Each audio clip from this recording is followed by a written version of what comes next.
So if you want some details about the shooting that happened in one of our schools in California, please watch this video until the end. In this video, you are going to know the identity of the kids that were injured and their present condition. And you are going to know the identity of the suspect and why he actually went to the school and shot some kids. All right. So friends, before we get into the video, I would like you to take some few minutes to pray or seconds to pray for the kids who were injured and their families. Also, don't forget to subscribe to this channel and make sure you like this video. Here on this channel, what we do is that we share and comment on events that are taking place in the church and outside of the church. Okay, we keep you updated. So friends, without wasting much time, let's get into the video and listen to the details the officers are actually going to give about whatever happened in one of our schools in California. Let's watch this. My name is Corey Honey and I'm the Sheriff of Butte County. I'm going to reiterate my apologies for the delayed start of our press conference. The purpose or the reason for that delayed start is that this is an active, ongoing investigation. We are working diligently to gather as much information as we possibly can so that we can provide it to you and the members of our community. With that, though, requires us to sometimes check and recheck things. Our hope is to provide you with the best possible and most accurate information that we have available. That said, as I always say on any of my press conferences, the information that we're giving you today, again, is a product of our absolute best effort to date. Recognize that investigations are dynamic, they're complex, and it is possible that we will find additional information that changes the context of the information we're providing you today, or we might find additional information that results in us believing the information we provided today wasn't completely accurate. That is not intentional. That's just the nature of the way these things go. We're here this afternoon to provide all of you with an update on the Feather River School of the Seventh-day Adventist shooting, which occurred yesterday afternoon. Today, you're going to hear from me, of course, then our commissioner from CHP, Sean Dury, Special Agent in Charge, Sid Patel, Butte County District Attorney Mike Ramsey, and Lori Trujillo, the Director of Communications and Development for Northern California Conference of Seventh-day Adventists. And I apologize that the PowerPoint isn't displaying exactly the way it should be, but we'll get through this. I'm going to start by providing you with a review of the events of yesterday. Then we're going to talk about the victims in this case. Then we're going to talk about the suspect in this case and provide you some information about who he was, and perhaps some insight into his motivation for perpetrating this horrific act. So, to recap yesterday's events, at 1:08 p.m., an initial call, 911 call that is, was made, and it was received by the California Highway Patrol. The caller was from the school, reporting that there was an active shooter on campus. The CHP dispatched one of their officers and simultaneously transferred that call over to the Butte County Sheriff's Office because we're the law enforcement agency with primary jurisdiction there. And I'll have the commissioner come up after I'm done talking, and he can provide some additional clarification about CHP's response. As I said, the call came in at 1:08. At 1:09 p.m., BCSO Dispatch Center received the call from CHP. They immediately dispatched every available deputy sheriff in Butte County, including deputies from North County. In addition to that, As is the protocol and the practice, law enforcement here in Butte County, consistent with our training, when there is an active shooter incident, it is an all response situation, and we received responses and support from other allied law enforcement agencies, including local police departments as well as state agencies such as Fish and Wildlife, the Cal Fire law enforcement officers, and of course California Highway Patrol. At 1:10 p.m., 2 minutes after the original call, the first CHP officer arrives on scene. He is directed to the area where the suspect is located down on the ground from what appears to be, or what appeared to be, a self-inflicted gunshot wound. That officer immediately secured the firearm, which was laying next to the individual. At 1:14 p.m., Butte County Sheriff's deputies arrived on scene, and at that point, deputies and CHP officers immediately began rendering aid to 2 students who sustained gunshot wounds. In addition to that, the officers began to search the remainder of the campus to make sure that there were no other attackers or assailants, and make plans to keep the kids and the faculty members safe. Once they determined that there were no additional suspects, all of the students were eventually gathered and moved to the school's gymnasium, where they were protected until we were able to move them from that campus. At 1:30 p.m., school bus was dispatched to the school. The 35 or so students who were in attendance at the school that day were loaded on the school bus, and they were taken to the Church of the Nazarene, which is what we set up as our family reunification site. This is just a representation of all of the law enforcement agencies that have brought resources to bear to help out with this particular thing. It's probably not an all-inclusive list, but I did want to make note of the fact that we are receiving tremendous support from federal, state, and local law enforcement agencies. When the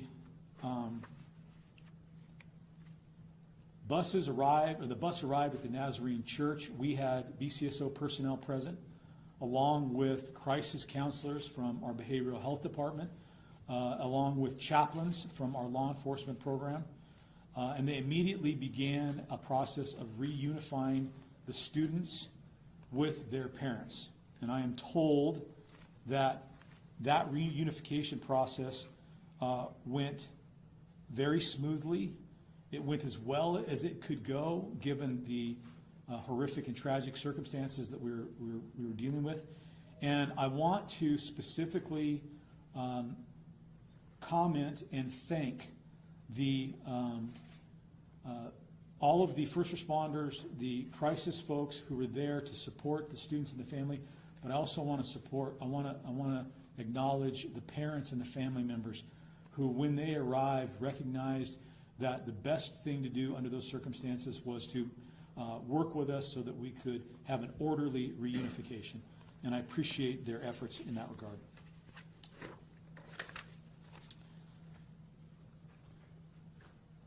Today, I am going to provide you with information about the 2 boys who sustained gunshot wounds during this incident.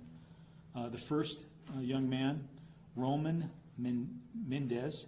Roman is 6 years old, and he is in kindergarten at the school. Roman sustained 2 gunshot wounds resulting in internal injuries. The other child that was seriously injured during the course of this, thank you very much. And I'm going to work hard to pronounce this correctly because it's Elias. Elias, thank you very much. It's pronounced Elias Wolfert. He is 5 years old. He is also in kindergarten. He was shot 1 time in the abdomen, which resulted in internal injuries. Our district attorney, Mike Ramsey, and I traveled down to the hospital where these young men are being treated. They were immediately transported to trauma center, and had an opportunity to sit down and speak with the parents of the two boys. Of course, we expressed our heartfelt sympathies under the circumstances. But one of the things that we learned from the physicians is that the boys are both in critical condition. They have a very long road ahead of them in terms of recovery. It's very likely that they are going to have a number of surgeries as going forward. But the fact that they are currently still with us, I think, is a miracle and something that we should all be very thankful for. I'd also like to ask everybody, members of the community as well as the media, to respect the privacy of the family members. Both families talked about how they are focusing on the recovery of their children. That's the most important thing to them, and we can all understand that. But there have been attempts by members of the media to contact them. Please recognize that the most important thing for them now is to make sure that their children are being taken care of. And so I would ask on their behalf, based on what they told me, is that you respect their privacy and do not make an effort to contact the parents. In addition to that, I have received some information that Monday night at 5:30 p.m.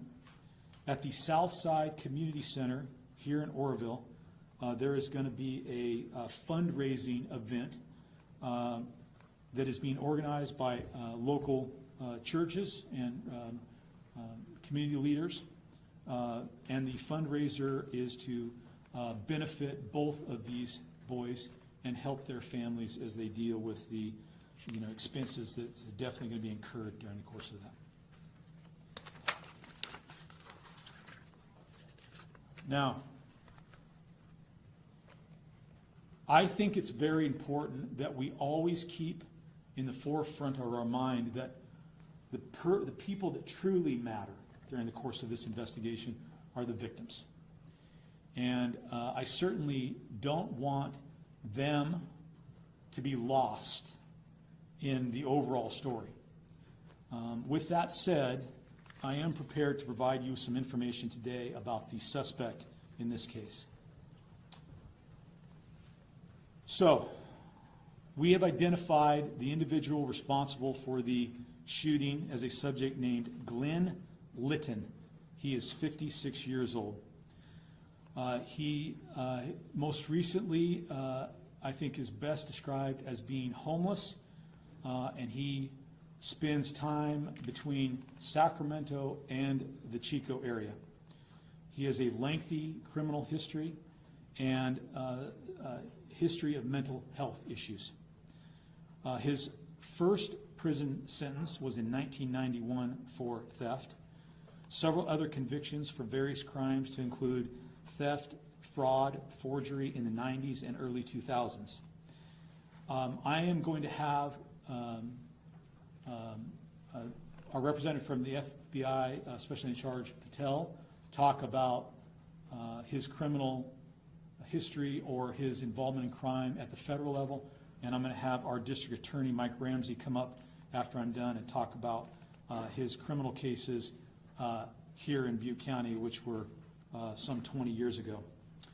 The Butte County Sheriff's Office has not had any contact with Litton since Litton was booked into the Butte County Jail for forgery and fraud charges in 2003.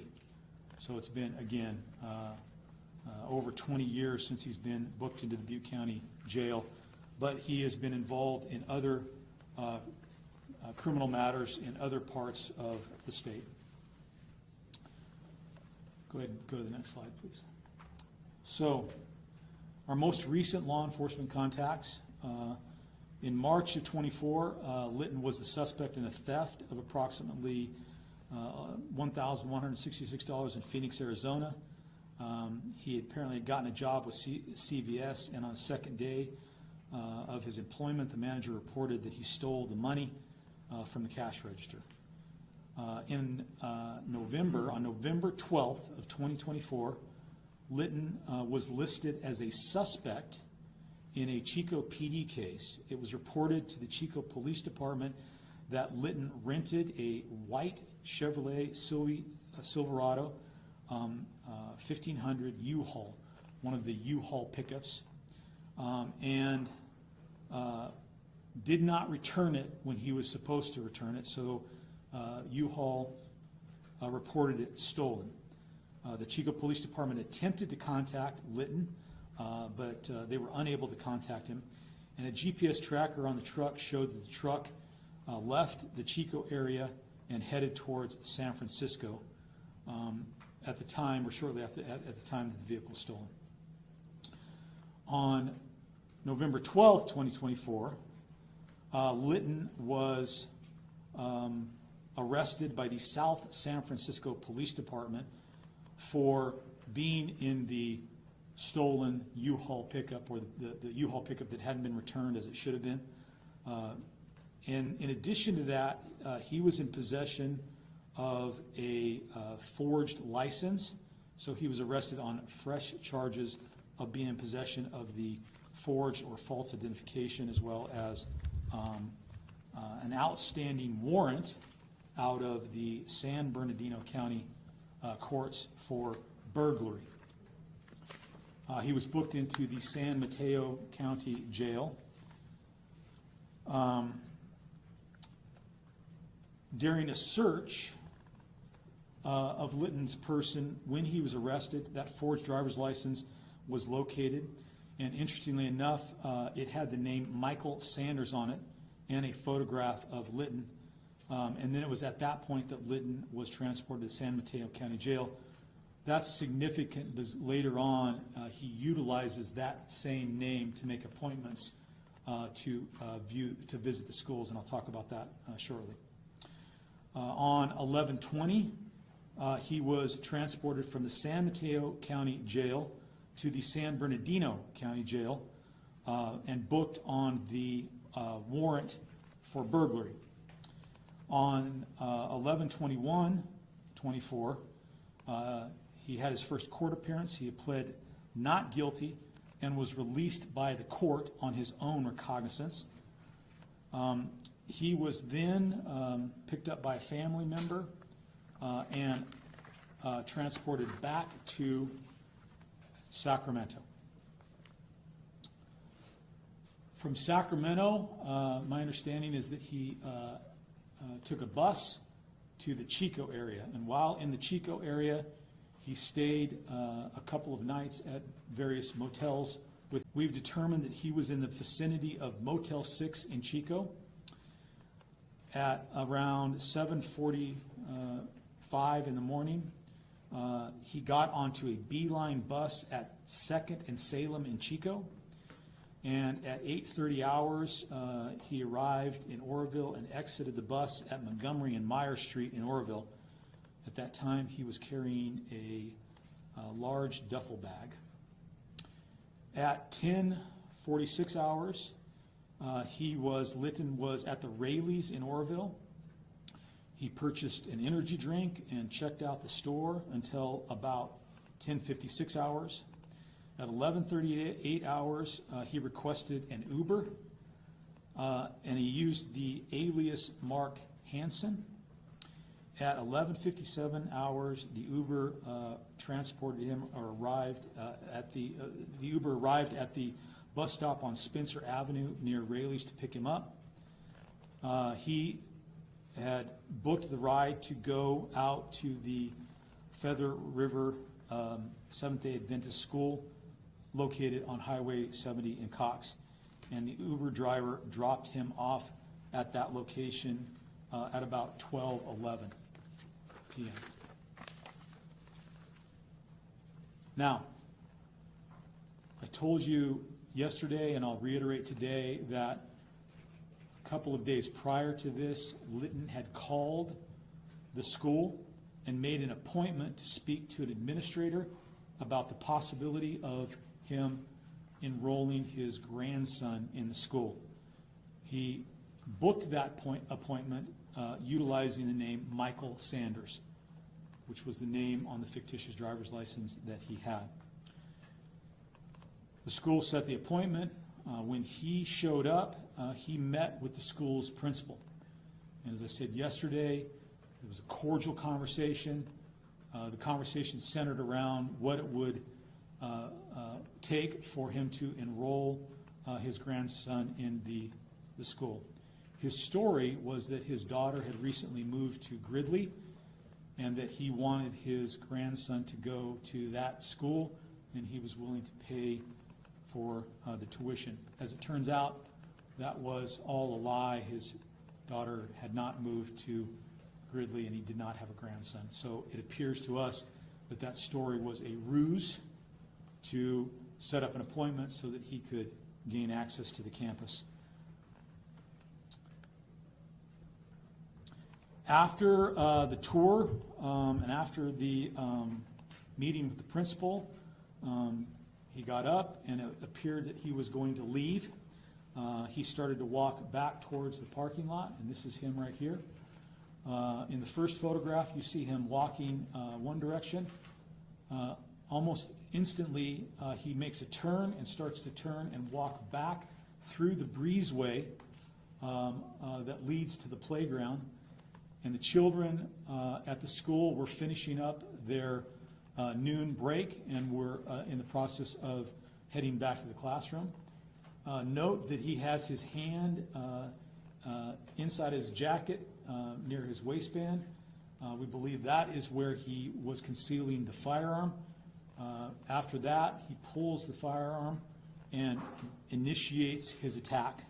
That's when the two boys that we have talked about earlier were shot.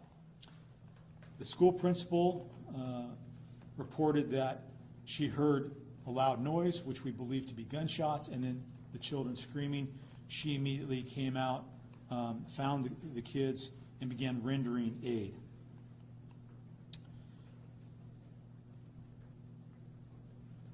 We have looked, we've been working diligently to try to determine what the motives for this attack were. And yesterday I talked with you about the fact that we have received information that led us to believe that he targeted this school because of its affiliation with the Seventh-day Adventist Church. There's written information that we received that we believe that came from him, and the information that I think is most probative to why he chose this school is this statement right here. And it reads, "Countermeasures involving child executions has now been imposed at the Seventh-day Adventist School in California, United States, by the International Alliance. I, Lieutenant Glenn Litton of the Alliance, carried out countermeasures in necessitated response to America's involvement in genocide and oppression of Palestinians, along with attacks towards Yemen." Now, I will tell you that we have been working diligently to try to determine if there is, in fact, an international alliance, and if one of their stated purposes is to engage in terrorist acts of this nature. I can tell you at this particular point, and we've been working not only local law enforcement, but federal law enforcement, FBI, Homeland Security, to try to determine if there is, in fact, an international alliance. At this point, we have not been able to find any organization that calls themselves the International Alliance and that is active in this regard. And in terms of him saying that he's a lieutenant in this, there's nothing, we've found no information that would lead us to believe that this organization has some kind of military or paramilitary structure. I would go back to, and I'm not going to spend a lot of time speculating that, but recognize that this individual did have some significant mental health issues, and it appears that he pulled information from various sources, and it all came together in his mind to form a reality that perhaps is faults are different than ours, of course. But that is we believe is the stated motivation for this. I will tell you that we are going to continue to probe this and work this. And if there is any indication whatsoever that there is, in fact, some kind of international alliance that poses a threat, that will be followed up, and we'll make that information known. Again, that is one of the reasons that we believe that this was an isolated incident, or he was a sole individual who targeted this school based on the beliefs that he held, and how he came to believe those things I can't say. Now, we've also determined that there was an alternative target. Next slide. It appears as though Mr. Litton also researched the Seventh-day Adventist school in Red Bluff, California, and he looked at information concerning both the Red Bluff location as well as the location out on Highway 70. But ultimately, it appears that he selected the location on Highway 70 as the target. I think it's also kind of important to note that we determined that Mr. Litton attended the Paradise Seventh-day Adventist School when he was a young man. So it had been many, many, many years. And he may have had a relative attend the school that he ultimately went to and committed the shooting, but that would have been many, many years ago. And so there is no current connection between Mr. Litton, at least no current connection that we can determine, between Mr. Litton and the school that he went to perpetrate this horrible act of violence. It appears, again, that it's based on his notion about, the activities of the Seventh-day Adventist Church and why he selected that. All right, so friends, as I said, this is a sad story. It is a very, very sad story, and we need to keep the children, those two kids who were injured and are now in the hospital, in prayers. Please keep them in prayers. Keep their families in prayers. I don't know why, but Ellen G. White explains something right here that I want us to consider. In these end times, friends, the devil is using some individuals to cause distraction, friends. Let's read this. The condition of things in the world shows that troublous times are right upon us. The daily papers are full of indications of a terrible conflict in the near future. Bold robberies are of frequent occurrence. Strikes are common. Thefts and murders are committed on every hand. Men possessed of demons are taking the lives of men, women, and little children. Men have become infatuated with vice, and every species of evil prevails. The enemy has succeeded in perverting justice and in filling men's heart with the desire for selfish gain. Justice standeth afar off, for truth is fallen in the street, and equity cannot enter. Isaiah chapter 59, verse 14. In the great cities, there are multitudes living in poverty and wretchedness, well nigh destitute of food, shelter, and clothing, while in the same cities are those who have more than heart could wish, who live luxuriously, spending their money on richly furnished houses, on personal adornment, or worse still, upon the gratification of sensual appetite, upon liquor, tobacco, and other things that destroy the powers of the brain, unbalance the mind, and debase the soul. The cries of starving humanity are coming up before God, while by every species of oppression and extortion, men are piling up colossal fortunes. So friends, this is what Ellen G. White wrote concerning the troublous times that actually is upon us. Even today, we are in the end times, and friends, many evil things are happening. Men possessed of demons are taking the lives of men, women, and children. And this perfectly fits what happened in one of our schools in California. I pray that the Lord protects his children from the devil, from the hands of the devil, because some of these men are actually in our societies. We are living with them. May God have mercy and protect his people. We don't want to experience this kind of situation in our schools again. In the US, in Canada, or in Africa, or wherever. We don't experience that because it is very sad. Like, I don't know what has come in the minds of people. Well, friends, let us pray for the kids because they are in critical condition. Let's pray for their families. This is all that I had to share with you today. Thanks for watching. My name is Lawrence. See you next time.